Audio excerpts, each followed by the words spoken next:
إيه أصير أحسن، أصير أحسن، أصير أحسن. إيه أصير أحسن، أصير أحسن، أصير أحسن.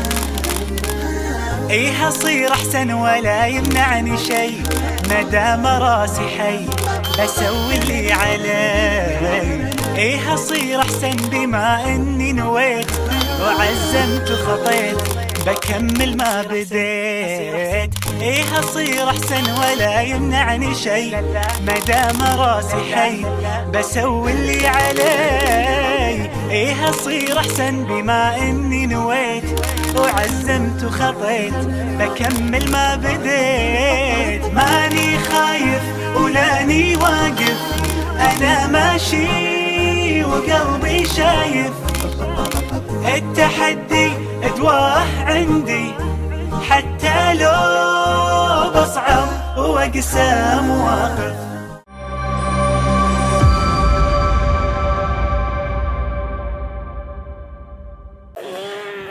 Assalamualaikum warahmatullahi wabarakatuh. Innalhamdulillah wassalatu wassalamu ala rasulillah wa ala alihi wa sahbihi wa man tabi'ahum bi ihsan ila yaumil qiyamah. Kepada seluruh para penuntut ilmu dimanapun kita berada, kita tentunya mengharapkan semoga setiap perjalanan kita mempelajari kebenaran dan mempelajari petunjuk, memiliki hati yang ikhlas kepada Allah Subhanahu wa Ta'ala. Seiring kita memohon kepada Allah petunjuk yang benar, maka seiring itu pula kita memohon kepada Allah supaya kita diberikan hati yang ikhlas. Tidak ada yang kita harapkan dari apa yang kita pelajari, dari apa yang kita selami, kecuali adalah keikhlasan semata-mata karena Allah. Siapapun yang telah diberikan kenikmatan ilmu berdasarkan petunjuk Nabi dan para sahabat, lalu diberikan hati dan jiwa yang ikhlas, tidak ada yang dia niatkan kecuali adalah keridhaan Allah, maka dia telah mendapatkan kenikmatan paling sempurna pada kenikmatan yang Allah berikan kepada manusia. Kenikmatan ilmu dan kenikmatan hati yang ikhlas menyelamatkan dia dari fitnah orang Yahudi dan fitnah orang Nasara. Fitnahnya Yahudi, mereka memiliki ilmu tetapi tidak memiliki hati yang ikhlas. Fitnahnya orang Nasara, mereka memiliki hati yang ikhlas tetapi tidak memiliki petunjuk ilmu yang benar. Dan itulah yang menjadi sebuah harapan kita. Semoga setiap ilmu yang kita dapatkan merupakan ilmu yang bernasab langsung kepada Rasulullah SAW, dan semoga keikhlasan itu ada pada hati kita dalam setiap proses pembelajaran kita kepada ilmu dan kebenaran. Alhamdulillah, tentunya kita senang sekali, kita bersyukur kepada Allah atas seluruh nikmat yang Allah berikan pada kehidupan kita. Dan tentunya yang kita syukuri adalah kenikmatan apapun yang Allah berikan kepada kita. Allah menyempurnakan apapun yang ada pada kehidupan kita. Maka kita menjumpai pada hari ini saja, kita diberikan kenikmatan makan yang cukup pada hari ini, kita diberikan kenikmatan aman, dan kita diberikan kenikmatan sehat. Dan mendapatkan tiga itu sudah merupakan bagian dari kenikmatan besar dari apa yang diperoleh dan didapatkan oleh manusia.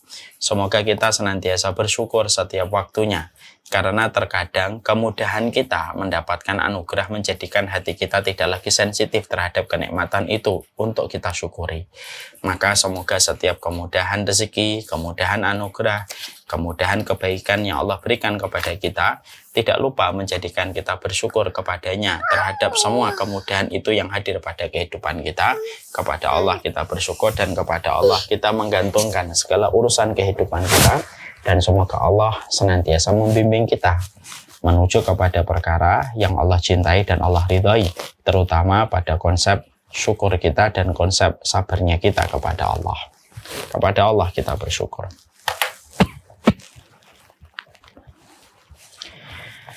Kita pada kesempatan hari ini akan melanjutkan estafet perjalanan panjang kita mempelajari tentang 40 karakteristik mereka yang dicintai oleh Allah. Tentunya kita paham, tentunya kita mengerti. Walaupun kita pendosa itu tidak boleh kehilangan harapan. Bagaimana dia harus memiliki sifat roja pada hatinya untuk meraih rahmatnya Allah dan meraih ridhanya Allah. Pendosa itu tidak boleh membenci ridhanya Allah. Walaupun mungkin kita masih melakukan kemaksiatan, walaupun kita masih rajin melakukan dosa, kita tidak boleh kehilangan harapan. Dan kita tidak boleh pupus optimisme kita untuk mendapatkan rahmatnya Allah dan mendapatkan kecintaan dari Allah. Inilah satu perkara yang sejatinya harus hadir terus dalam kehidupan kita. Walaupun jujur, kita ini adalah pelaku kemaksiatan dan pelaku banyak dosa yang kita lakukan. Ketika kita memiliki keinginan untuk terus mendapatkan rahmatnya Allah dan kita optimis untuk menjemput ridhanya Allah, tentunya untuk mendapatkan keridhaan dan kecintaan dari Allah bukan sesuatu yang sifatnya mudah. Tidak mudah sebagaimana membalikkan tangan, tetapi banyak perkara yang harus kita lakukan, banyak komponen yang harus kita kerjakan, sampai betul-betul kita mampu memantaskan diri kita mendapatkan rahmatnya Allah dan mendapatkan ridhanya Allah. Dan itu dibangun dengan ilmu dan dengan hikmah. Ilmu kita dapatkan dari apa yang dijelaskan oleh Allah dan dijelaskan oleh Rasulullah. Hikmah kita dapatkan dari kehidupan orang-orang solih di sekitar kita, yang akhirnya menjadi sebuah perpaduan indah supaya kita mampu memantaskan kehidupan kita, prosedur kehidupan kita sesuai dengan prosedur perkara yang bisa menjadikan kita dan keluarga kita mendapatkan rahmat dan mendapatkan ridha dari Allah. Dan itu sebanding dengan usaha yang dilakukan. Saya akan mengambilkan sebuah analogi yang sederhana, ya.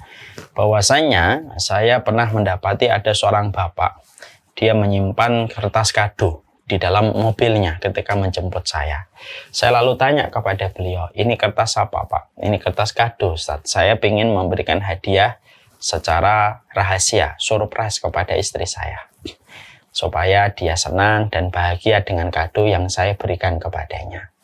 Saya lalu berpikir panjang, kalaulah kita ingin mendapatkan ridhonya pasangan kita, ternyata banyak yang dilakukan pasangan dengan memberikan kado, hadiah, surprise secara mengejutkan untuk mendapatkan cintanya seorang wanita dan laki-laki yang kita nikah dengannya, apalagi ketika kita ingin mendapatkan keridhaan dari Allah. Makanya keridhaan dari Allah itu sebanding dengan usaha yang harus kita lakukan, sebanding dengan ikhtiar yang harus kita rangkai, dan sebanding dengan effort yang harus kita hadirkan supaya dimudahkan kita meraih rahmatnya Allah pada kehidupan kita. Inilah yang menjadikan kita mempelajari 40 karakteristik mereka yang dicintai oleh Allah. Kenapa? Ini menjadi salah satu literasi kita dan referensi kita. Karena kitab ini merupakan sebuah kitab yang meracik setiap perkara yang bisa menghantarkan kita kepada ridhonya Allah, dan meracik setiap perkara hadis yang disampaikan Nabi yang menghantarkan kita dicintai dan diridhai oleh Allah. Kita ingin meretas jalan sebagaimana yang ditempuh oleh para sahabat dan para ulama-ulama salafus salih yang mereka telah mendapatkan keridhaan dari Allah. Makanya para sahabat itu mereka mendapatkan gelar indah radhiyallahu anhu. Allah meridhai mereka dan Allah meridhai mereka dan mereka pun ridha kepada Allah. Dan tidaklah mereka mendapatkan gelar dan status radhiyallahu anhu kecuali karena mereka terus berusaha bagaimana kehidupan mereka selaras dengan apa yang diridhai dan dicintai oleh Allah. Nah, inilah yang menjadikan kita pada kesempatan ini kita melanjutkan kembali proses kita belajar tentang apa yang harus kita lakukan supaya kita dipantaskan untuk dicintai oleh Allah Subhanahu wa taala. Saya ini kadang-kadang berpikir begini, kapan indikator kita sudah bahagia? Yaitu indikator ketika kita bahagia itu simpel sebenarnya. Kalau yang sudah kita pikirkan itu Allah dan bukan lagi manusia. Kita sudah tidak lagi memikirkan manusia, kita tidak lagi memikirkan penilaian manusia, tapi kita memikirkan apa yang Allah nilai dari diri kita, itulah indikator kebahagiaan. Kalau setiap orang sudah bergeser dari perhatian hatinya kepada makhluk, kepada Allah semata, berarti dia telah mengalami fase kebahagiaan yang lebih tinggi daripada sebelumnya. Dan itulah yang menjadikan kita ingin bahagia.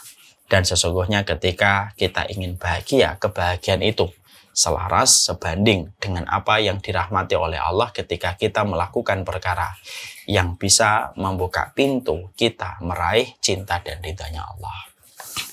Sekarang kita melanjutkan kajian kita. Kita kemarin sudah mempelajari tentang sifat yang ke-13, orang yang dicintai oleh Allah, mereka yang mengamalkan amalan sunnah. Sekarang mari kita menuju kepada golongan yang ke-14. Golongan yang ke-14 yaitu golongan mereka yang dicintai oleh Allah, yaitu adalah mereka yang mampu memaknai kehidupan mereka dengan sifat zuhud. Inilah salah satu sifat di antara orang yang dicintai oleh Allah, memaknai kehidupan mereka bukan dengan kemewahan, bukan dengan sesuatu yang melampaui batas ketika membelanjakan secara tanpa batas apa yang mereka miliki, tapi sesungguhnya salah satu di antara deretan orang yang dicintai oleh Allah, yaitu adalah mereka yang memberikan makna pada kehidupan mereka untuk menjadi orang yang zuhud. Sebelum kita membahas, kita perlu menyampaikan setidaknya 2 poin penting. Yang pertama, dalil yang menerangkan tentang zuhud merupakan sifat yang dicintai oleh Allah. Yang kedua, muqaddimah sebelum masuk pada pembahasan inti. Zuhud itu apa sih? Karena banyak di antara kita masih suka salah mempersepsikan dan salah mendefinisikan tentang zuhud itu sendiri. Sekarang kita bahas dulu dalilnya. Mana dalilnya? Bahwasanya ketika kita memberikan makna pada kehidupan kita dengan sifat zuhud pada apa yang kita maknai pada kehidupan kita dapat dicintai oleh Allah, maka dalilnya terdapat di dalam Sahih Ibnu Majah. Mari kita membaca hadis yang disampaikan dari Sahal bin Sa'ad bin As-Sa'di, ya. Maka dikatakan, ata nabi rajulun faqala ya Rasulullah dullani ala amalin idza ana amiltuhu ahabbani Allah wa ahabbani an-nasu. Faqala Rasulullah ishad fid dunya yuhibbukallah washad fi ma fi aitin nas yuhibbuka. Dari seorang laki-laki datang kepada Nabi, lalu laki-laki ini berkata kepada Rasulullah, ya Rasulullah, beritahukanlah kepadaku sebuah amalan yang apabila aku mengerjakan, aku dicintai oleh Allah dan aku dicintai oleh manusia. Jadi dia mempadu-padankan, kalau saya melakukan amalan ini, saya dicintai oleh Allah dan saya dicintai oleh kebanyakan manusia. Maka Rasulullah SAW kemudian memberikan ilmu. Rasulullah SAW menjawab, saya pernah bertemu dengan seseorang yang menceritakan tentang salah satu circle sahabatnya dalam kondisi bergesekan yang luar biasa. Konfliknya begitu banyak, apapun yang meninggalkan Al-Quran, tidak mempelajarinya, kita termasuk pada kategori hamba-hamba Allah. Maka sesungguhnya setelah kita mendengarkan suara qari ini, karena sesungguhnya Islam itu betul-betul menempatkan persamaan dalam setiap anak itu bukan sesuatu yang gampang, terutama ketika mereka kita perintahkan untuk sholat. Kehidupan itu akan menghadapkan kita kepada orang yang kejujuran, yang menjadikan kita akhirnya mengetahui ini wanita apa yang diperbuat sampai setiap keluarganya ketika dimakamkan saya melihat saja. Apalah arti baik secara zahir kalau Allah saja memberikan diskon dan dispensasi selama 1 bulan itu 1 pekan mereka tidak inilah dunia. Bagaimana cara kita memahami dunia ini? Lihat doanya Umar bin Khattab. Allah yang mengetahui bahwasanya Nabi Muhammad adalah orang yang paling beriman. Kapan seseorang itu berjalan di atas kaidah Rabbani? Kapan seseorang itu berjalan di atas perbanyak sumpah? Karena orang yang memperbanyak sumpah itu akan mendapatkan. Mereka suka mengatakan la tuhaditsuna illa bil Quran. Ini adalah mobil-mobil limited edition. Harganya 10 kali lipat. Kita rubah narasi menjadi aksi. Mari kita rubah setiap. Kalau merasa tidak tahu, dia tidak akan sombong. Orang kalau merasa tidak tahu, dia selalu menelisik detail.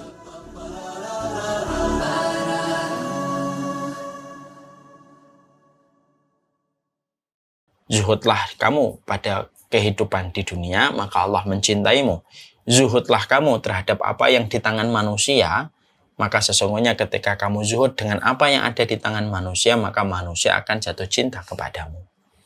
Ini dalil dari Ibnu Majah menerangkan kepada kita bahwasanya di antara perkara yang bisa mendatangkan rahmatnya Allah yaitu ketika kita zuhud. Dan zuhud itu setidaknya ada 2, zuhud dalam kehidupan di dunia dan zuhud terhadap apa yang dimiliki oleh manusia. Siapapun yang mampu memadupadankan zuhudnya dia dalam kehidupan di dunia dan bagaimana zuhudnya dia dengan apa yang ada di tangan manusia, maka sesungguhnya dia akan dicintai Allah dan dicintai oleh kebanyakan manusia. Ini dalil. Setelah kita mempelajari ini merupakan bentuk dari sebuah dalil, mari sekarang kita mempelajari muqaddimah. Sebelum kita mempelajari dan masuk kepada pembahasan menjurus tentang masalah zuhud, tentunya ada beberapa poin yang kita harus sepakati dulu dalam pembahasan kita tentang masalah zuhud. Karena zuhud itu sudah masuk pada serapan bahasa yang dipakai oleh masyarakat kita. Masyarakat kita sangat mengenal kata zuhud dan kata zuhud banyak diucapkan oleh para penuntut ilmu, bahkan masyarakat awam sekalipun. Banyak di antara masyarakat kita suka mengatakan dan suka berkata menggunakan kata zuhud. Tetapi walaupun banyak manusia mengucapkan kata zuhud, tetapi belum tentu dia memahami dan mengerti tentang zuhud, bagaimana meletakkan posisi zuhud yang benar dan bagaimana definisinya. Sekarang mari kita bahas dulu. Sebelum kita membahas tentang zuhud, saya perlu menyampaikan tentang beberapa perkara untuk meluruskan zuhud. Karena ada mispersepsi, ada sebuah kesalahan dari kebanyakan manusia ketika meletakkan kata zuhud, mengucapkannya, melabeli seseorang dengan kata zuhud, tapi ternyata tidak sesuai dengan konteksnya dan tidak sesuai pada posisi yang benar ketika mengucapkan dan melabeli seseorang dengan kata zuhud. Maka yang pertama adalah yang kita harus pahami, zuhud itu bukanlah penampilan fisik, tetapi zuhud itu merupakan amalan hati. Jadi salah besar kalau ada orang yang mengartikan bahwasanya zuhud itu adalah barometernya diletakkan pada penampilan fisik. Sehingga ketika seseorang itu dikatakan zuhud, berarti penampilan fisiknya itu harus dalam kondisi compang-camping, dalam kondisi yang buruk, dalam kondisi kelihatan miskin, dalam kondisi fakir. Dalam kondisi memakai peralatan-peralatan yang jadul, yang hampir tidak berfungsi. Lalu ketika kita menjumpai orang-orang yang semacam ini, lalu kita sering sekali berkata dan menyampaikan, ini orangnya zuhud. Sepedanya sudah butut, handphonenya adalah handphone sudah jelek banget, sudah buruk, dan segala masalah dan pakaiannya dalam kondisi butut, kotor, ataupun dalam kondisi compang-camping, lalu kita otomatis mengatakan ini adalah orang yang zuhud. Nah, tentunya ini salah. Zuhud itu barometernya bukan kepada penampilan fisik, karena zuhud itu merupakan amalan hati dan merupakan amalan hati. Zuhud itu adalah bagaimana hatinya ketika memandang harta. Nanti kita bahas definisinya. Tapi salah besar orang yang mengatakan bahwasanya zuhud itu penampilan fisik. Sekali lagi bukan. Zuhud bukan penampilan fisik. Dan zuhud itu merupakan perkara yang sejatinya merupakan amalan hati yang tidak mampu diketahui secara pasti dan detail kecuali pelakunya dan Allah semata. Makanya disinilah kita mencoba menggeser bahwasanya belum tentu ada orang yang memakai pakaian yang bagus, memakai peralatan-peralatan yang memadai dengan apa yang dia butuhkan, lalu kita gampang berkomentar, ini tidak zuhud ini. Kenapa? Handphonenya 3 juta, ya, mobilnya bagus. Lalu kita mengatakan ini bukan orang yang zuhud. Tentunya ini merupakan penempatan definisi zuhud yang kurang benar. Karena zuhud, sekali lagi, zuhud itu amalan hati. Bagaimana hatinya berinteraksi pada urusan dunia dan apa yang dimiliki manusia. Dan itu tidak tergantung secara penampilan. Bahkan kalau boleh kita berkata, belum tentu yang miskin zuhud, belum tentu yang kaya tidak zuhud. Karena zuhud itu sekali lagi bukan terletak kepada barometernya kepada penampilan fisik. Ini yang kita harus paham. Makanya ada para sahabat yang mereka rapi, ada di antara para sahabat ada yang mereka dalam kondisi yang pakaiannya bagus, ada para sahabat yang mereka juga fakir. Tapi sekali lagi zuhud bukan terletak pada penampilan fisik. Ini yang kita harus luruskan dulu. Dan semoga kita sepakat dari ini. Kita evaluasi kalau ada orang yang mengatakan bahwasanya zuhud itu penampilan fisik, sudah. Ini merupakan sebuah acuan dan standar serta barometer yang kurang benar. Ini yang pertama. Yang kedua, Banyak orang yang menyangka bahwasanya zuhud itu berarti harus menceraikan dunia, lalu berlari membencinya, lalu dia menceraikan dunia dan harus hidup dalam kondisi yang miskin. Kalau ada orang yang berkata bahwasanya zuhud itu identik dengan miskin, dan kalau kita ingin zuhud berarti kamu harus miskin, kamu harus menolak harta yang datang kepadamu, kamu harus menampik dunia yang datang kepadamu, kamu harus menampik profit dan kamu harus menampik keuntungan yang ada datang pada kehidupanmu, maka itulah zuhud. Nah, ini definisi kebanyakan orang. Yang tadi saya sampaikan bahwasanya zuhud identik dengan kemiskinan. Dan kekayaan tidak identik dengan zuhud. Nah, ini kan tentunya poin yang kedua.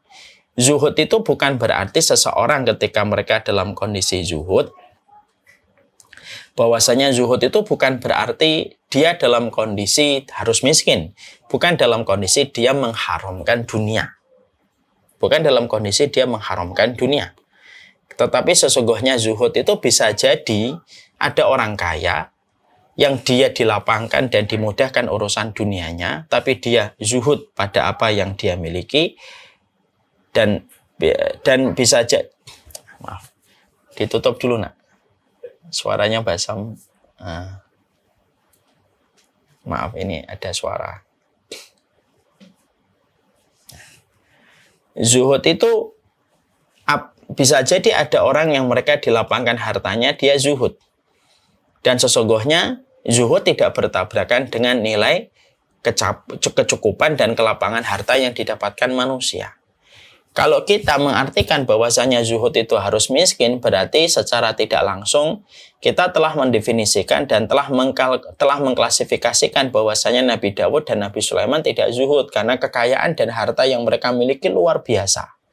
Dan kita tahu ya bagaimana Nabi Sulaiman di dalam harta yang beliau miliki, dalam apa yang beliau kenakan, dalam barang-barang yang beliau miliki, Masya Allah, beliau termasuk orang yang dilapangkan hartanya dalam urusan finansial, dalam urusan dunianya.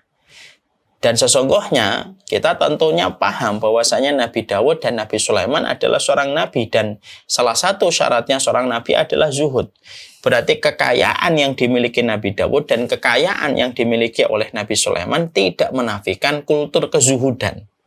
Karena memang zuhud itu tidak bertabrakan dengan sebuah kekayaan yang Allah gampangkan dan Allah lapangkan kepada manusia. Makanya kita membaca di dalam surat Shad ayat yang ke-30. Wa wahabna li Dawuda Sulaiman ni'mal abdu innahu awwab. Di dalam surat Shad ayat yang ke-30 Allah menyampaikan, kami anugerahkan kepada Daud dan Sulaiman. Ya, kami anugerahkan anak kepada Daud yang namanya Sulaiman, sebaik-baik hamba. Ni'mal abdu innahu awwab. Nah, Allah itu mensifati Nabi Sulaiman itu ni'mal abdu, sebaik-baik hamba. Sebaik-baik hamba. Innahu awwab, sesungguhnya Sulaiman itu adalah hamba yang suka kembali kepada Allah. Allah menyebut kata awwab 2 kali kepada Sulaiman dan kepada Ayub. Nah, maka ini menjelaskan kepada kita bahwasanya zuhud itu tidak ada kaitannya dan tidak ada sangkut pautnya dengan kemiskinan ataupun kekayaan.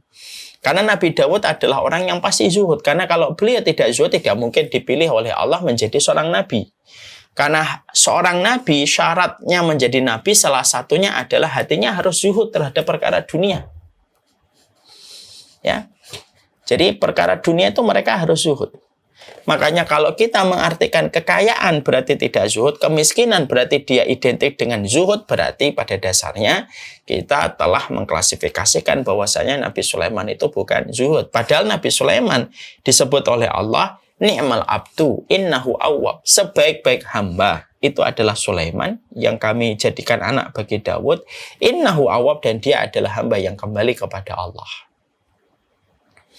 Berarti disinilah kita berarti kita dikoreksi kembali. Berarti zuhud itu tidak dalam kondisi papa dan fakir. Terlebih lagi ketika kita mendefinisikan arti dunia. Dan kita tentunya memahami betul Allah itu membagi dunia kepada manusia ada 4 kelompok. Ini yang dikatakan oleh Rasulullah SAW di dalam sebuah riwayat yang sahih dalam riwayat Imam Ahmad, Imam Tirmidzi, dan Ibnu Majah.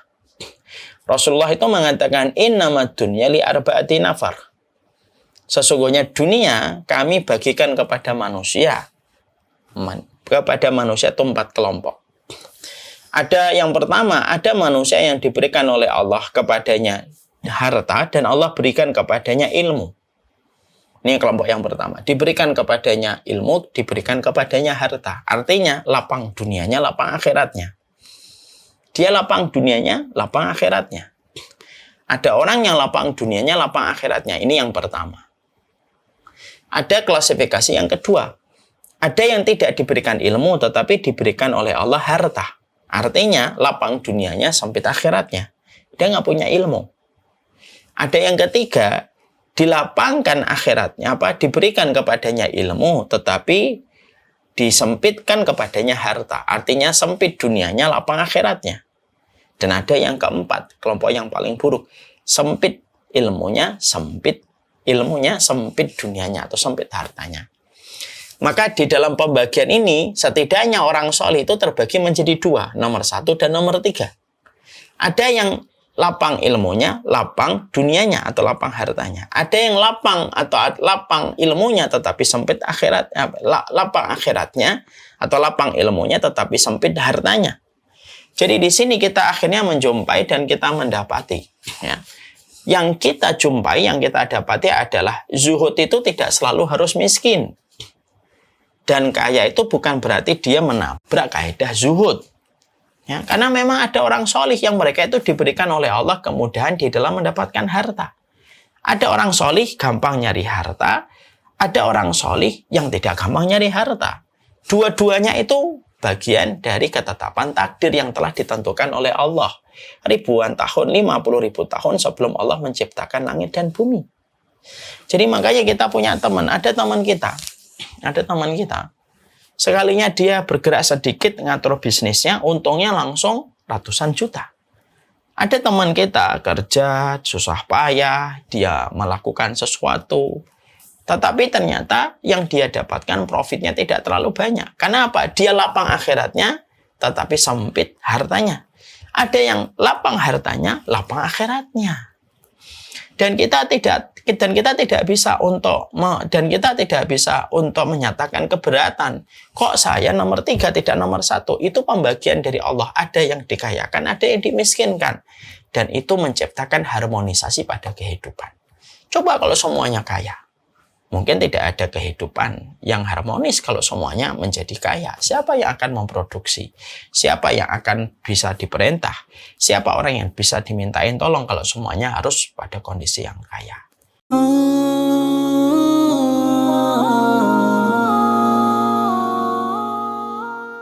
Pada suatu hari, Ibrahim bin Adham pergi berburu dan berhenti di tempat peristirahatan. Hasanah itu melebihi semua hadiah-hadiah mewah yang diberikan oleh orang lain kepada kita. Sampai Rasulullah menyampaikan di dalam salah satu riwayat, khairul quruni qarni, tsummal ladzi yalunahum, tsummal ladzi yalunahum. Kenapa doa ini termasuk salah satu doa 40 Rabbana yang kita harus lagi? Masya Allah, luar biasa bagaimana Umar bin Khattab menjaga hatinya. Letakkan peraturan untuk anak, untuk suami, untuk istri, untuk orang-orang di sekitar kita.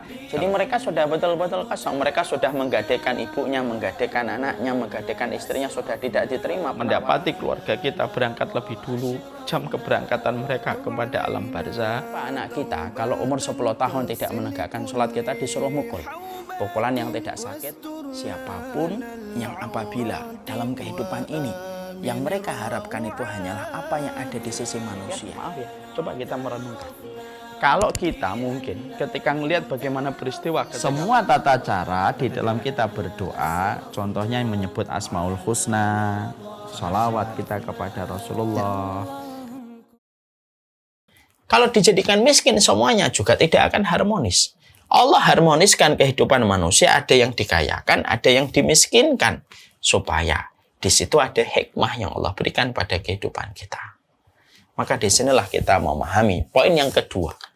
Jangan mengidentifikasi. Zuhud itu berarti orang itu menceraikan dunia, dia berlari dari dunia, lalu dia tinggalkan urusan dunianya, lalu haramkan urusan dunianya, lalu dia jatuh miskin. Lalu dikatakan ini adalah orang yang zuhud. Berarti penilaian ini penilaian yang kurang benar dan kurang ma'ruf, karena ini tidak dikenal oleh para ulama terdahulu. Makanya Nabi Sulaiman, apakah beliau menolak harta yang Allah titipkan kepadanya? Tidak. Nabi Sulaiman mendapatkan kerajaan yang besar. Kerajaan yang Allah tidak pernah berikan lagi setelah beliau, saking begitu megahnya kerajaan yang dimiliki oleh Nabi Sulaiman. Dan tidak ada satupun para nabi, para rasul, ataupun orang soleh yang mengatakan Sulaiman bukanlah nabi yang zuhud. Maka itu jawabannya tidak ada. Maka jawabannya tidak ada. Karena semuanya nabi mereka pasti zuhud. Karena itu merupakan salah satu syarat untuk menjadi salah satu nabi dan rasulnya Allah yang dipilih oleh Allah, pasti karena hati mereka zuhud. Nah, itu yang kedua yang kita harus luruskan dalam mukadimah ini.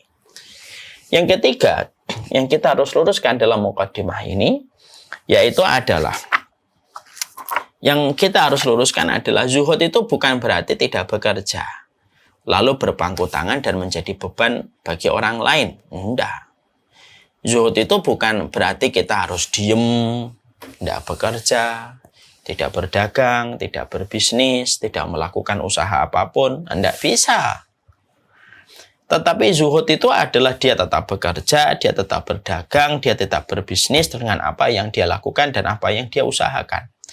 Tidaklah orang yang duduk di masjid dari pagi sampai malam, lalu malam menunggu pagi, lalu dia duduk kembali sampai malam, kemudian kita katakan ini adalah orang yang zuhud. Tidak butuh kerja dia, karena hatinya sudah cemantel, hatinya sudah tertuju hanya kepada Allah. Tidak kayak gitu. Zuhud itu tetap dia menjadi seorang hamba yang tidak melupakan urusan dia pada konteks kehidupan di dunia. Wala tansa nasibaka minad dunya. Dia tidak melupakan konteks kehidupan pada urusan dunianya. Dia tetap bekerja. Karena dia memahami betul Allah itu menyuruh kita bekerja. Allah tidak menyuruh kita 7 kali dalam satu pekan, 24 jam dalam satu hari untuk terus beribadah kepada Allah. Mari kita merenungkan.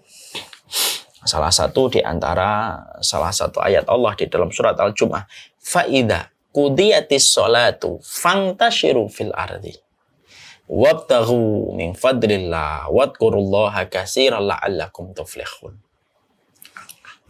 Allah itu menyampaikan pada salah satu ayatnya, faida qudiyatis sholatu. Kalau kamu sudah selesai sholat, fantashiru fil ardi. Bertebaranlah kamu di atas muka bumi. Wabtaghu min fadlillah. Carilah karunia Allah. Dan berzikirlah kepada Allah dengan zikir yang banyak supaya kamu menjadi hamba yang beruntung. Berarti Allah itu yang menyuruh kita untuk bekerja.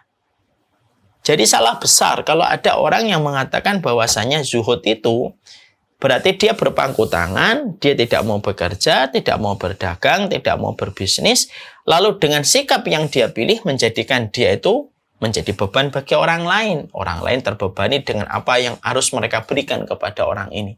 Karena orang ini salah meletakkan konsep zuhud bahwasanya zuhud itu menjadikan dia hanya bekerja, menjadikan dia hanya beribadah. Tidak gitu. Bukan semacam itu. Makanya Allah yang menyuruh kita untuk bekerja itu Allah. Makanya bekerja itu bagian dari kultur keimanan. Jadi orang itu bekerja itu bagian dari kultur keimanan. Cuma supaya tidak sampai menjadi dosa, ibadah itu harus tetap dengan tawakal, mencari yang halal, dengan takaran yang tepat waktunya, tidak meninggalkan kewajiban yang lainnya. Kalau semuanya ini diperhatikan, kembali kepada kaidah. Bekerja itu merupakan kultur keimanan. Ya, jadi bekerja itu merupakan kultur keimanan. Makanya saya teringat ya percakapan Umar bin Khattab dengan seorang laki-laki Ansor. Umar bin Khattab dengan laki-laki Ansor, mereka berdua menyepakati sebuah keputusan. Kita tidak bisa menemani Rasulullah setiap hari. Karena kita ada kewajiban untuk mencari rezeki. Kalau kamu hari ini menemani Nabi, saya yang bekerja. Nanti malam, kamu ceritakanlah ilmu apa yang kamu dapatkan dari Nabi ketika aku tidak bisa membersamai Nabi. Besok, kata Umar bin Khattab, kamu yang bekerja, saya menemani Rasul. Nanti saya akan ceritakan kepadamu apa yang saya pelajari dari Nabi pada hari itu. Masya Allah ya. Apa yang kita ambil pelajaran ini? Ini luar biasa ini. Sebuah asar yang luar biasa. Seorang Umar bin Khattab. Padahal Umar bin Khattab adalah orang yang kita tahu sahabat yang paling dalam ilmunya itu Umar bin Khattab. Kalau sudah membicarakan tentang sunnah, orang yang paling dalam tentang memahami sunnah itu adalah Umar bin Khattab. Dari percakapan Umar bin Khattab dengan laki-laki Ansar, kita akhirnya mendapati sebuah pelajaran besar, betul. Bagaimana seorang Umar bin Khattab sangat mencintai ilmu dan tidak ingin kelewatan dari apapun yang dia dapatkan dari Rasulullah. Ini yang pertama. Yang kedua, kecintaan beliau kepada ilmu dan kecintaan beliau untuk menggali kebenaran dari Rasulullah SAW ketika Nabi masih hidup tidak menafikan dan tidak mendelit dan menghapuskan kewajiban yang dia fahami, yaitu adalah mencari penghidupan untuk dirinya dan keluarganya. Ini menunjukkan kepada kita bahwasanya bekerja itu kultur keibadah, kultur keimanan. Jadi jangan lagi ada orang yang memiliki sebuah persepsi kalau kita zuhud berarti kita tidak bekerja. Lalu diartikan bekerja itu adalah budaknya dunia. Bekerja itu adalah budaknya dunia. Bukan itu. Bekerja itu memang bisa menjadi bagian dari budaknya dunia dalam kasus-kasus tertentu. Tapi bekerja itu merupakan bagian dari kultur keimanan. Itu adalah kita ketika bekerja itu kultur keimanan itu bekerja. Makanya kita sejenak melihat bagaimana Hasan al-Basri. Ya. Hasan al-Basri dan Abdullah bin Mubarak. Abdullah bin Mubarak itu pernah menyampaikan kepada Hasan al-Basri pernah menyampaikan kepada Abdullah bin Mubarak. Yang disampaikan oleh Hasan al-Basri kepada Abdullah bin Mubarak begini. Wahai Abdullah bin Mubarak. Abdullah bin Mubarak adalah seorang ulama besar yang hidup setelah masa para sahabat. Abdullah bin Mubarak itu pernah begini. Beliau ini adalah orang yang paling fasih kalau membicarakan tentang zuhud. Tidak ada kalangan tabi'in, tidak ada ulama setelah para sahabat yang paling fasih dan paling menyentuh hati kalau bicara tentang zuhud kecuali adalah Abdullah bin Mubarak. Ya, jadi kalau sudah ngomong Abdullah Mubarak itu, kalau sudah ngomong tentang zuhud, tentang kondisi tazkiyatun nafas, oh ini pakarnya, ini suhunya. Jadi Abdullah bin Mubarak itu kalau sudah bicara tazkiyatun nafas, sudah bicara tentang zuhud, hati, suhunya, pakarnya. Tapi di sisi yang lainnya, beliau ini kalau berdagang semangatnya luar biasa. Kalau sudah berdagang tidak dalam kondisi sedang berdakwah, tidak dalam kondisi sedang taklim, beliau menjadi orang yang luar biasa semangatnya ketika beliau berdagang dan berbisnis. Sikap ini antara kefasihan beliau bicara tentang zuhud ketika menyampaikan dalam dakwah dan bagaimana semangatnya Abdullah bin Mubarak kalau beliau sedang berdagang dan berbisnis menjadi perhatian dari Hasan al-Basri. Sampai Hasan al-Basri itu berkata kepada Abdullah bin Mubarak, wahai Abdullah bin Mubarak, tidak ada orang yang paling fasih dan menyentuh hati kalau bicara tentang hati dan zuhud kecuali engkau. Kecuali engkau. Kata Hasan al-Basri. Ilmunya diakui oleh ulama juga. Tidak ada orang yang paling fasih kalau sudah bicara tentang kehidupan hati dan kehidupan zuhud kecuali yang paling fasih bicara tentang zuhud itu antum, katanya. Kata Hasan al-Basri. Tapi kata Hasan al-Basri, kenapa setiap kamu berbisnis itu seakan-akan kamu adalah orang yang paling semangat luar biasa di dalam kamu berdagang? Padahal kita paham ya, Abdullah bin Mubarak ini merupakan generasi tabi'in yang telah direkomendasikan hatinya oleh Allah dan Rasulnya. Maka Abdullah bin Mubarak lalu menjawab apa yang disampaikan oleh Hasan al-Basri. Jawabannya apa? Karena ada kaum muslimin yang saya harus bantu. Ada ahlul hadis yang harus saya backup. Ada keluarga-keluarga muslim yang saya harus berikan manfaat untuk mereka. Jadi jawabannya adalah, ya saya bekerja. Karena saya ingin memberi manfaat. Saya ingin merubah narasi menjadi solusi. Kalau bahasanya keren sekarang itu, saya ingin bukan hanya narasi, tapi menjadi solusi. Ada orang yang ahlul hadis yang saya harus bantu. Ada kaum muslimin yang saya harus backup. Ada keluarga-keluarga muslim yang saya harus berikan manfaat dan alirkan manfaat untuk mereka. Itulah yang menjadikan saya bersemangat di dalam saya berdagang. Ketika saya dalam konteks di pasar. Jadi di sini kita akhirnya mendapati Ya ilahal wujud qad sa'imtul. Jauhkanlah orang ini dari neraka ya Allah. ketika pandangan. Maka sesungguhnya Al-Quran itu memetakan orang-orang yang mereka tidak pernah ingat. Mereka rela terstruktur, terevaluasi di dalam proses mereka belajar macam peristiwa. Yang mana peristiwa itu satin orang. Maka kelak pada kehidupan di akhirat, mereka nanti lapor hisab kemudian mulai dilakukan. Maka ketika hisab itu sudah mulai dijalankan, tapi mereka tidak jahat, mereka tidak mendolimi. Tidak ada orang yang kebingungan dalam kehidupan di akhirat, kecuali kebingungan tidak pernah punya istri dan Allah tidak punya anak. Allah nanya kepada orang Nasr, yang satunya tidak mau masuk lagi ke lubang itu. Semacam itu. Ketika sudah bicara tentang bagaimana apinya, itu berisi di dalamnya air, dan mereka menyangka bahwasanya mereka akan diberikan kesegaran sejenak. فحملت الهدى صادقا في المدى. Abdullah bin Mubarak itu merupakan ulama yang zuhud. Tapi zuhudnya seorang Abdullah bin Mubarak, zuhudnya Hasan al-Basri tidak menafikan bagaimana ikhtiar mereka untuk mencari penghidupan. Karena mencari penghidupan dan bekerja selama sesuai dengan takaran dan petunjuk yang disyariatkan oleh Allah dan Rasulnya. Bekerja itu bukan kultur yang bertabrakan dengan konsep zuhud. Ya. Karena ada orang yang berkata, orang itu loh zuhud. Lalu kita tanya, indikatornya apa mengatakan dia zuhud? Iya, dia keluar dari kantornya, sekarang dia hanya sibuk di masjid doang. Nggak bisa kita katakan itu zuhud secara otomatis. Ya, tidak bisa langsung kita komentari, wah zuhud dia ninggalkan pekerjaannya, walaupun pekerjaannya halal. Dia tinggalkan karena dia tidak mau urusan dunia, lalu sekarang itu setiap hari di masjid doang. Lalu tanpa disadari dia ketika di masjid, dia menjadi beban bagi orang lain.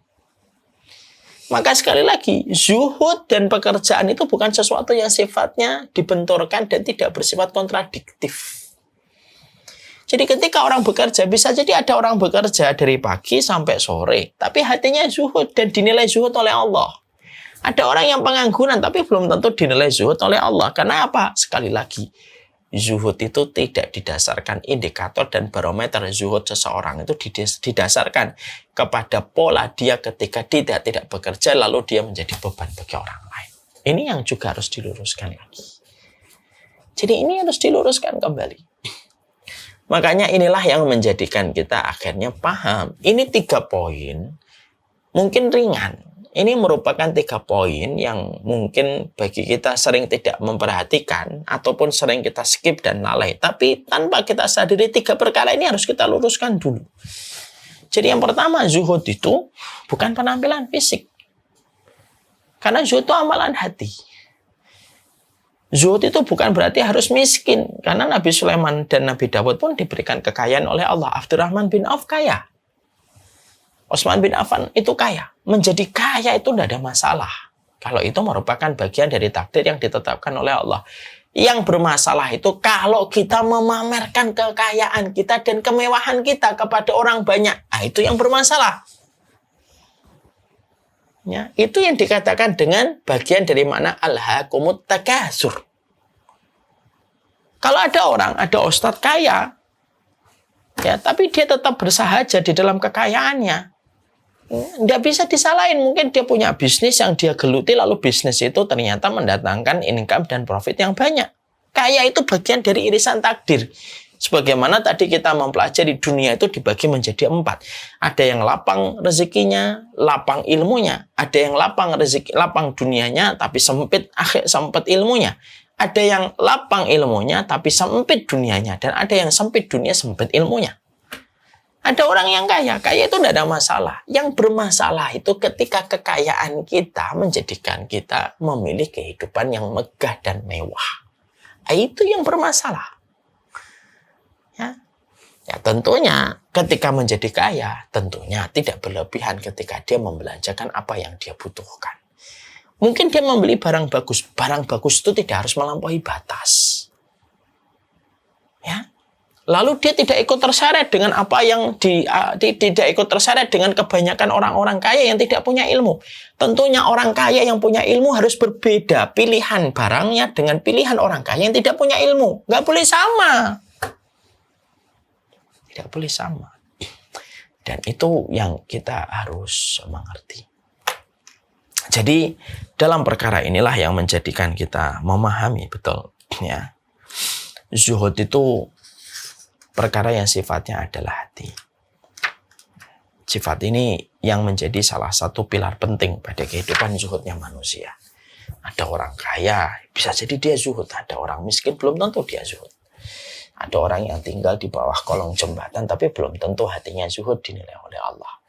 Bisa jadi ada orang hidupnya di rumah yang lapang, di rumah yang luas, tapi hatinya dinilai oleh Allah sebagai hati yang zuhud kepada Allah.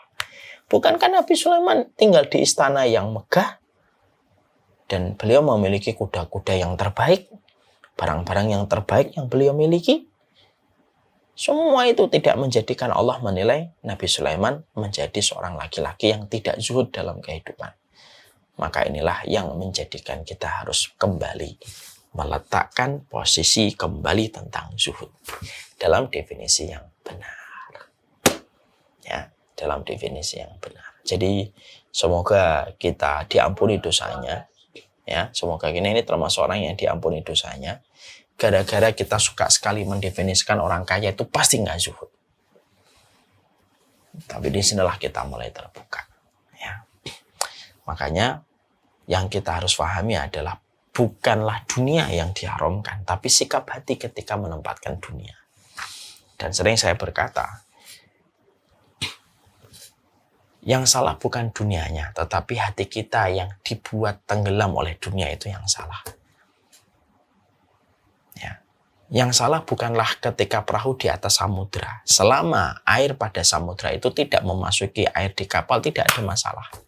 Yang bermasalah itu ketika air di lautan itu masuk pada perahu dan kapal, itu baru bermasalah.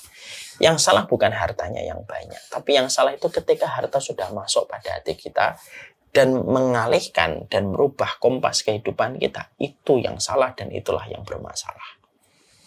Nah, disinilah kita akhirnya memahami betul. Ini yang kita harus mengerti tentang bagaimana zuhud itu sendiri. Setelah kita memahami tentang zuhud, ya, maka disinilah para ulama akhirnya mencoba mendefinisikan. Ya. Mereka lalu berkata kepada para penuntut ilmu, kalau zuhud itu tidak berkaitan tentang penampilan fisik, zuhud itu tidak harus miskin, zuhud itu tidak harus berpangku tangan, tapi dia harus bekerja, mengusahakan apa yang dia usahakan untuk menjaga dirinya dari menjadi beban bagi orang lain. Sekarang, definisi zuhud itu apa? Definisi zuhud itu apa? Maka para ulama lalu menyampaikan kepada kita, zuhud itu definisinya tidak akan dikatakan sempurna zuhudnya seseorang manusia sampai dia memiliki 3 sikap dari apa yang dia hadapi pada kehidupan.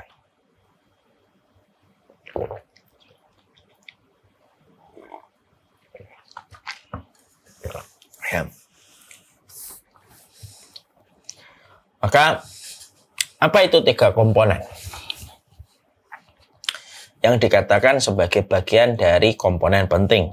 Bahwasanya siapapun yang memiliki 3 komponen ini dikatakan dia adalah orang yang terbaik pada konsep zuhud di hatinya. Para ulama mengatakan zuhud itu yang pertama, komponen yang penting dan pokok serta merupakan komponen primer dalam zuhudnya manusia. Bahwasanya dia yakin apa yang di sisi Allah itu lebih diharapkan dari apa yang ada di sisi manusia. Ya.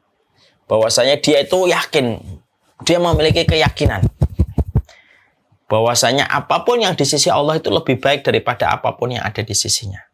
Pikirannya, logikanya, hitungannya, kalkulasinya. Maka dia lebih yakin kepada apa yang ada di sisi Allah. Dan dia tidak pernah ragu terhadap apa yang ada pada di sisi Allah. Ya. Hatinya selalu terbang menuju kepada keyakinan yang dia peroleh dan dia dapatkan dari sisi Allah. Hatinya selalu berada pada posisi di sini. Dan istiqomah berada pada keyakinan dia kepada apa yang dijanjikan Allah. Dan dia yakin kepada posisi ini. Dia tidak pernah, dia menjadi orang yang mengetahui betul pilihan Allah selalu lebih baik daripada pilihan manusia. Apa yang ada di sisi Allah selalu lebih baik daripada apa yang di sisi manusia. Sehingga ketika orang yang sudah dalam kondisi zuhud, maka dia tidak pernah merasa takut dan khawatir terhadap apa yang akan dihadapi, terutama pada urusan finansial, ketika hatinya sudah yakin kepada Zat yang Maha memiliki, yaitu adalah Allah. Ya, yaitu adalah kepada Allah. Rasa keyakinan ini loh yang mahal.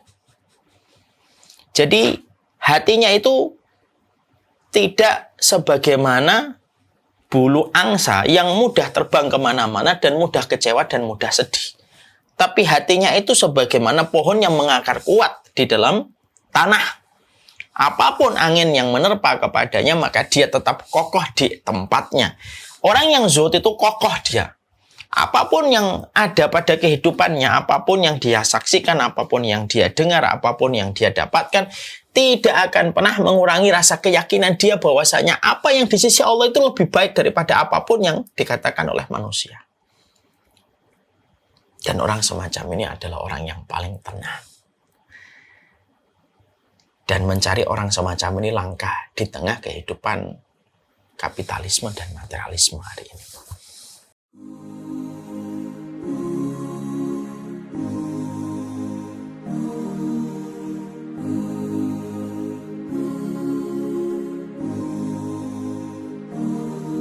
بين الرجا والخوف قلبي طائر ومن اليقين النور بيض جوانحي فوق السحاب يطير حرا مدركا نسمو كماله للكون وجه آخر نحيا أنا صنعة أوجدتها يا باري وملكت فيها معصم الإيمان للحق والعدل التواصي بالجمال عبادة حسن التأمل بالإله وصال كالجمال يرى ويطلب نبعه كالقرب حين دعاء تداعب طفلها وتظنه أملا كما حاجاتنا منا إليك نريد يا الله.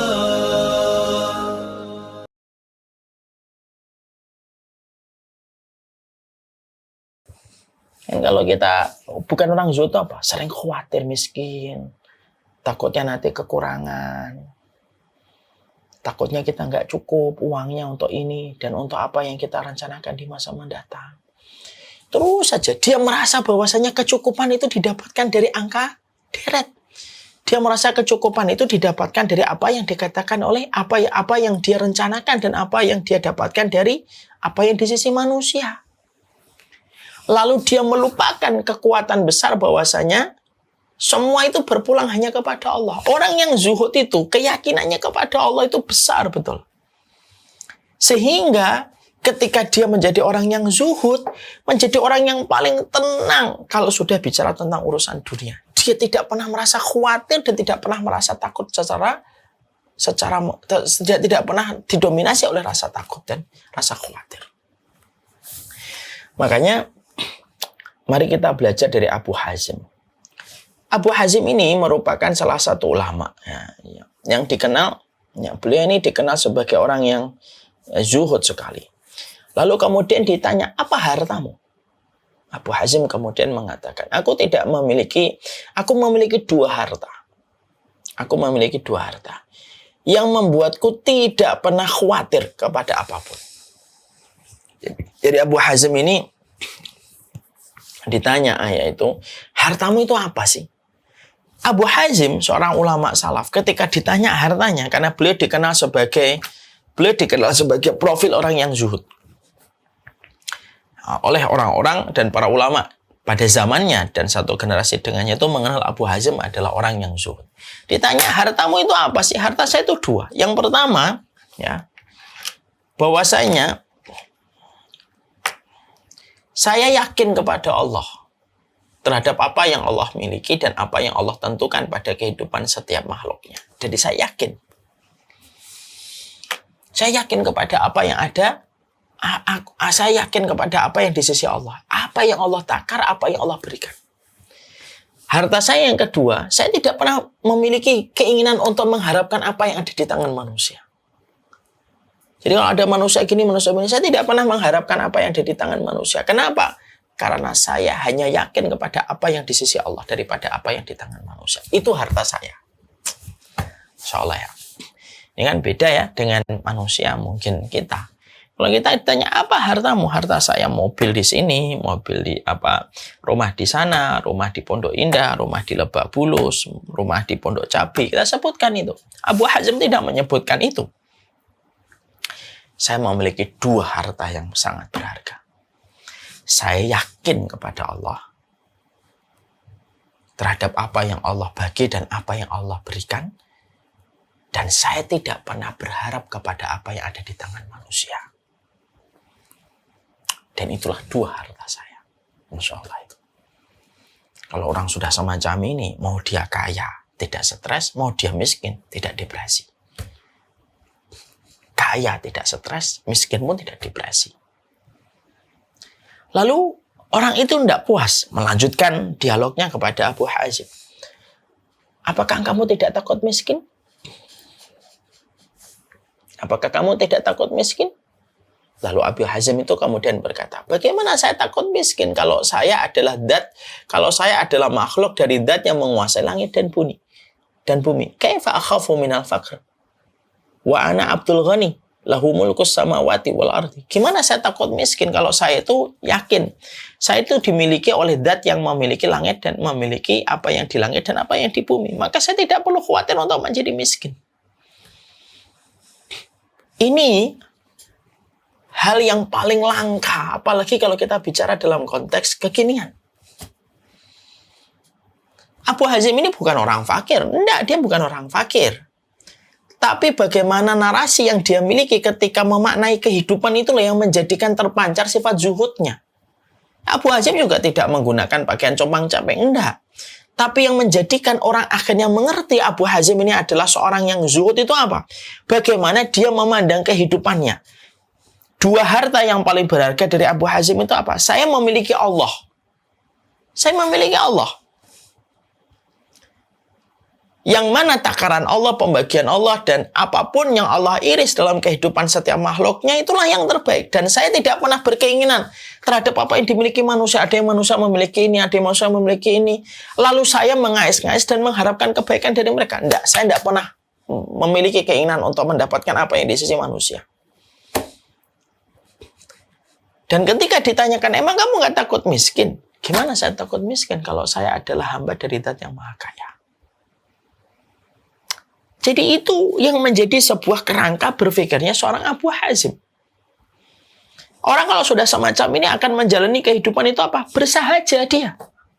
Kalaupun kaya tidak menjadikan dia terlena dan tidak pula menjadikan jumawa dan sombong. Kalaupun miskin tidak menjadikan dia. Kalaupun dia menjadi miskin tidak akan menjadikan dia kehilangan harapan kepada Allah terhadap apapun masalah yang dia jumpai dalam kehidupan. Dan itu kalau dipraktekkan, Pak, orang yang memiliki kehidupan sebagaimana Abu Hazim, orang itu tuh mahal, Pak, harganya. Karena apa?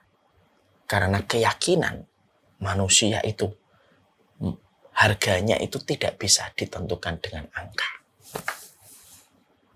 Jadi harga keyakinan itu tidak bisa ditentukan dengan angka. Nah, kita sering kan menjumpai, kita sering mendapati ada orang itu, Masya Allah, konsep hidupnya sederhana. Mungkin dia tamatan SMP, mungkin tamatan SMA, mungkin dia cuma tamatan SD gitu. Tapi yang menjadikan mahal pada kehidupannya itu apa? Konsepnya dia memaknai kehidupan. Konsepnya Abu Hazim itu tidak bisa didapatkan setiap orang dengan gampang. Kenapa? Konsep ini konsep paling mahal. dalam mengartikan sebuah makna kehidupan. Ya. Dan itu luar biasa yang dikatakan oleh Abu Hazim. Makanya selaras dengan apa yang menjadi komponen zuhud. Jadi zuhud itu apa sih? Zuhud itu adalah ketika keyakinanmu kepada Allah jauh lebih menenangkan kamu daripada apa yang ada di tangan manusia. Daripada apa yang di tangan manusia. Lalu menjadikan kehidupan ketika sudah yakin kepada apa yang di sisi Allah lebih besar daripada keinginan kita dengan apa yang ada di tangan manusia. Nah, itulah orang yang paling lapang, paling luas hatinya, paling lapang jiwanya terhadap seluruh problem, terhadap seluruh perkara yang dia jumpai dalam kehidupan. Dan itu merupakan komponen yang pertama dalam konsep zuhudnya manusia. Jadi kalau ada orang yang semacam ini dia adalah memiliki sifat zuhud. Ada nggak orang kaya mungkin yang pernah kita jumpai memiliki sifat semacam ini? Ada, Pak. Ada orang-orang yang mereka diberikan kelapangan dalam urusan hartanya, tapi memiliki sifat bagaimana sederhana memaknai kehidupan dunia dan finansial. Walaupun mungkin dunianya itu tunduk kepada dia, seakan-akan tunduk kepada dia, tapi tidak pernah menjadikan keyakinan dia kepada Allah itu berkurang dengan banyaknya harta yang dia cepat, dengan banyaknya harta yang dia dapatkan. Maka itulah yang luar biasa dalam konsep zuhud. Yang kedua, orang yang zuhud itu selain yang pertama, yang kedua, kapan komponen seseorang itu dikatakan zuhud? Yang kedua, seseorang itu dikatakan zuhud ketika terjadi musibah pada urusan dunianya. Maka dia tidak mengharapkan balasan dunia, tapi dia mengharapkan balasan akhirat. Kehilangan bisnisnya, kehilangan mobilnya, kehilangan duniawinya. Orang kalau zuhud, maka dia segera meminta kepada Allah. Saya tidak minta gantinya di dunia. Saya minta nanti gantinya di akhirat aja ya Allah. Jamnya hilang. Qadarullah ma yasha. Maka dia langsung bertransaksi dengan akad kepada Allah. Jam saya hilang ya Allah. Saya ridho lah kalau memang itu bagian dari takdirmu. Tapi gantinya nanti di akhirat. Kenapa? Karena orang yang zuhud itu mengagungkan urusan akhiratnya. Mereka adalah orang-orang yang berkerumun ketika mereka mengagungkan urusan akhirat. Ketika mereka mengagungkan urusan akhirat mereka, maka apapun yang menimpa pada kehidupan mereka, maka mereka minta gantinya dan kompensasinya nanti di akhirat. Kalau dia didolimi, disakiti, maka dia tidak meminta balasan di dunia. Ya Allah, saya disakiti, saya didolimi, dikurangi hak saya sebagai seorang muslim oleh dirinya. Maka saya terima ya Allah. Kedoliman yang dia berikan kepada saya ridho terima. Tapi balasannya nanti di akhirat ya Allah. Dengan kebaikan di akhirat. Karena orang kalau sudah zuhud, dia tahu harganya dunia dan dia tahu berharganya akhirat. Makanya ketika orang yang zuhud itu tahu betapa mahalnya akhirat, maka seluruh yang dia lakukan dan apa yang menimpa kepadanya, maka seluruhnya ditujukan melesat kepada urusan akhirat yang dia akan peroleh dan akan dia datangi. Itu yang kemudian menjadi orang yang zuhud. Orang kalau tidak zuhud, orang yang kehilangan dunia itu kan ada dua, setidaknya secara sederhana. Ada orang yang kehilangan dunia, maka dia meminta gantinya di dunia. Saya kehilangan kacamata, ya udah nggak apa-apa ya Allah, ganti yang lebih baik. Saya kehilangan handphone, nggak apa-apa ya Allah, ganti yang lebih baik. Tapi kalau orang yang zuhud, ini yang pertama. Orang yang kedua, orang yang mereka ketika kehilangan dalam urusan dunianya, dia kehilangan urusan dunianya, maka dia langsung memikirkan akhiratnya, karena dia mengagungkan akhiratnya, dia minta gantinya itu nanti di akhirat saja. Karena apa? Karena dia tahu, ganti di akhirat itu tidak akan pernah hilang. Kalau ganti di dunia, bisa hilang dengan bergantinya waktu dan berbagai macam resiko yang kita peroleh dan kita dapatkan ketika kita mendapatkan gantinya di dunia. Itu yang dimiliki sama orang yang zuhud yang kedua itu. Jadi orang yang zuhud itu selalu mereka memiliki keyakinan sempurna kepada urusan akhiratnya. Sehingga ketika apapun masalah mendera kepadanya, menghimpit kepada kehidupannya, dia tenang aja. Dan selalu terbayang di pikirannya dan di bawah alam sadarnya, semua yang dia peroleh itu akan dikembalikan menjadi kebaikan yang dia petik di akhirat. Karena apa? Memetik hasil di akhirat itu jauh lebih manis daripada memetik hasil ketika di dunia. Itu lebih manis ketika di akhirat. Sehingga ketika orang dalam kondisi yang zuhud itu, betul-betul ketika seseorang itu zuhud, semua apapun yang ada pada teras kehidupannya selalu dikembalikan pada urusan akhiratnya. Dia mengagung-agungkan akhiratnya. Dan ketika dia mengagung-agungkan urusan akhiratnya, semuanya tidak pernah lepas kaitannya dengan urusan akhirat yang pastinya dia akan jumpai dan pastinya akan dia datangi. Itu yang kedua. Yang ketiga, orang yang zuhud itu dikatakan oleh para ulama. Komponen yang ketiga adalah kalau berinteraksi sama manusia, ya kan? Interaksinya dia kepada manusia itu apa? Kalau dipuji tidak akan meninggi, kalau dihujat tidak akan pernah terperosok. Apapun pujian dan celaan tidak akan pernah mengurangi makna yang dia lakukan pada kehidupan. Bahwasanya transaksi yang dia tujukan hanyalah kepada Allah semata. Pujian, celaan, hujatan tidak akan pernah merubah arah dan gaya serta style dia dalam kehidupan. Kita ini kan kadang-kadang begini ya. Style kita ini tergantung sama yang memuji kita. Dan style kita juga tergantung sama orang yang membenci kita. Kadang kita berubah karena ada hujatan. Karena kita berubah karena ada yang memuji. Orang yang zuhud itu stylenya konsisten. Mau dipuji, mau dihujat, stylenya tetap sama. Ibarat seperti Khalid bin Walid. Stylenya sama. Ketika menjadi komandan, tetap beliau berjihad. Ketika dia tidak lagi menjadi komandan, beliau pun tetap berjihad. Walaupun beliau menjadi prajurit biasa. Stylenya itu tetap konsisten. Menjaga style kita selalu konsisten itu tidak gampang. Dan itu tidak bisa dilakukan, disempurnakan, kecuali orang yang telah tumbuh pada hatinya zuhud.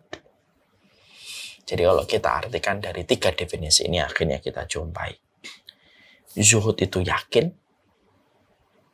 dan tidak pernah berharap kepada manusia yang menjadikan dia menelan arti kekecewaan. Zuhud itu kalau didera dengan musibah, dia rubah transaksinya untuk mendapatkan pengganti di akhirat. Dan stylenya selalu konsisten. Mau dipuja, mau dihujat selalu sama. Siapapun yang melihat 3 tanda ini pada kehidupan seseorang, kaya atau tidak kaya, kota ataupun di desa, memiliki rumah di pusat Jakarta ataupun hanya di pinggir Bekasi, siapapun yang memiliki 3 sifat ini, fix dan confirm, berarti dia adalah orang yang zuhud. Walaupun pakaiannya tidak compang-camping, walaupun mungkin sepedanya tidak harus sepeda ontel yang sudah puluhan tahun berkarat, bisa jadi tampak biasa, bisa jadi pakaiannya bagus. Bukan mewah ya, pakaiannya bagus. Handphonenya juga bagus, bukan mewah yang berlebihan. Dia memilih sesuai dengan fungsinya. Dan bisa jadi itulah orang yang zuhud. Wallahu a'lam bishawab. Inilah part yang pertama dari zuhud. Nanti insya Allah kita akan lebih gali mendalam lagi tentang zuhud. Ini menurut saya materi penting sekali ya. Karena kalau sudah membicarakan tentang zuhud itu menjadi hal yang krusial. Kenapa krusial? Karena kita hidup di tengah maraknya kehidupan materialistik dan kapitalis.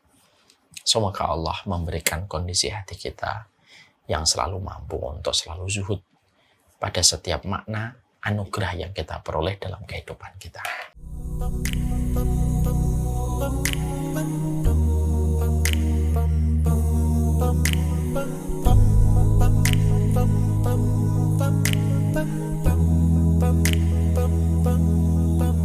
If I should ever leave this life, then this is my goodbye.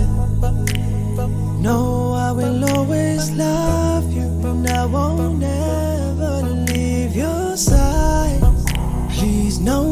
I did my best, and I've been nothing but blessed.